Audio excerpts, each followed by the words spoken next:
I have something that I want to share, and I feel like I don't want to type it out, and I don't want to text it, and I don't want it to be another stream of words on a screen. I feel it's important to kind of have a conversation about what's happening.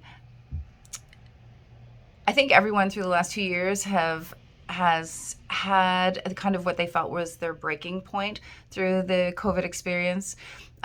With everybody's threshold is kind of at a different place. I think, you know, it's funny, you can take a lot for a while, but then something just makes it too much.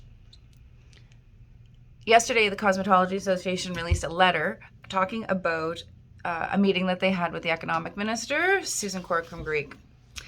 And I just want to read you a couple of things that came from that meeting. Anyway, the government will not, so this is talking about helping the clinic owners, the estheticians, the salons, helping everyone who is being impacted by the restriction that we're not allowed to treat if a mask has to be removed. Now, prior to this restriction, the way that clinics were handling it was when the client removed their mask, then the technician would be double masked. So would be having a mask and a visor as a barrier, so that that barrier that the client had when it was removed would be replaced by a shield. And we operated like that since the first COVID shutdown. And anyway, so this is what they've come up with after that meeting. So these are the points. The government will not broaden the current eligibility requirements to include the sectors left out of the funding support programs like salon and spas. So what's happened is through the various elements of restrictions that there has been funding for the restaurants because of their reduced revenues, because they haven't been allowed to serve clients as usual. But for some reason, salons and spas have been excluded from this, even though they've been mandated to not offer a massive part of their services. So anything that has to do with the face. It is devastating for spas and salons, and for it to not be acknowledged, even a trivial grant or even a trivial gesture of something to say that the impact on our businesses matter. Now, I'm fortunate because the way my business is structured, that we don't rely totally on faces for treatments. They're probably about 40% of our business, but we have other services that we offer that we're able to keep going because we can offer those services. Then it goes on to say the minister, however, will take a look at the makeup industry businesses that were basically 100% shut down. Nice. If you're a makeup artist, they give recommendations for makeup artists.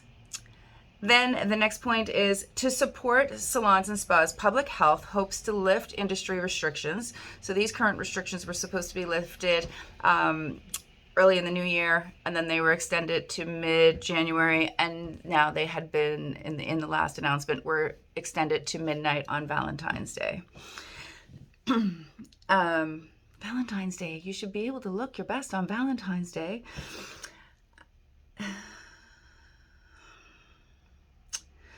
So the minister, so this is the most, so they're looking to lift the, sorry, I am very rattled by this because I can't even believe what I'm about to say. So they hope to lift industry restrictions on or before February 14th, which is what they've already promised to evaluate, which it's already been extended twice. And as we move into a recovery phase.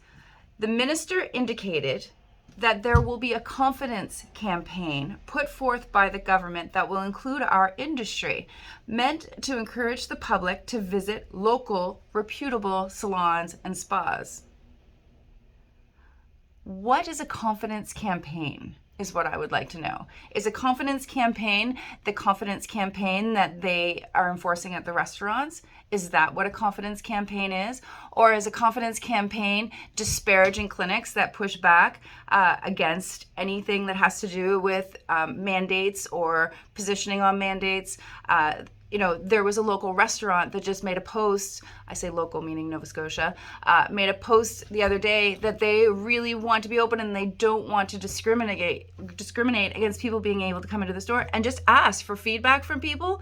And there was you know, a person that I really respect was on there saying, well, if they won't respect the mandates, who knows what you're going to get for food there? Who knows if they're going to have sanitation practices?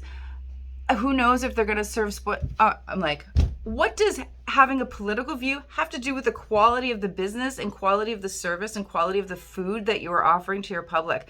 That's just ridiculous. It's ridiculous.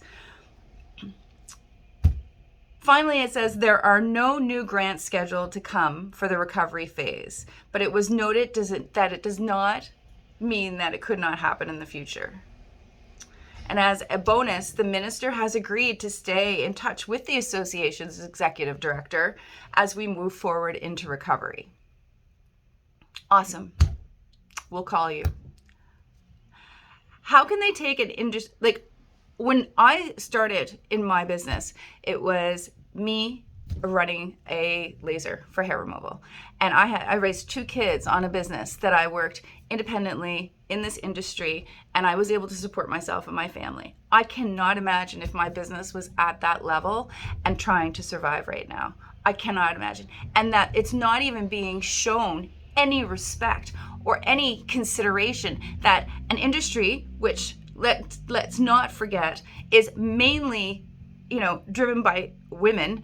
And we're supposed to say, okay, well, we'll wait for you to call us and let us know if you're going to help not decimate our industry.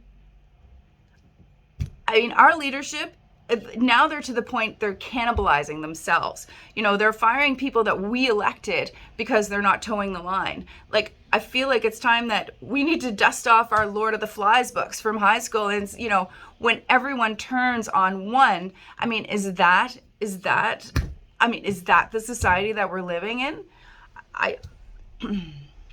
Anyway, this is disgusting. It's disgusting that they're allowed to put restrictions on an entire industry and not be accountable to offer them support. That it is, I do not know how they can justify it. And I mean, you tell me where I need to drive, what I need to do. I mean, I have a laser. I mean, I could help somehow with that.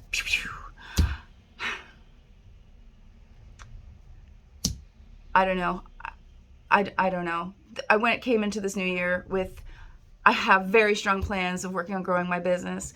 I have, you know, I just made a massive purchase to develop what we've been offering, and it's a big step for us, but I can't just sit back and just die while they're doing all of this stuff.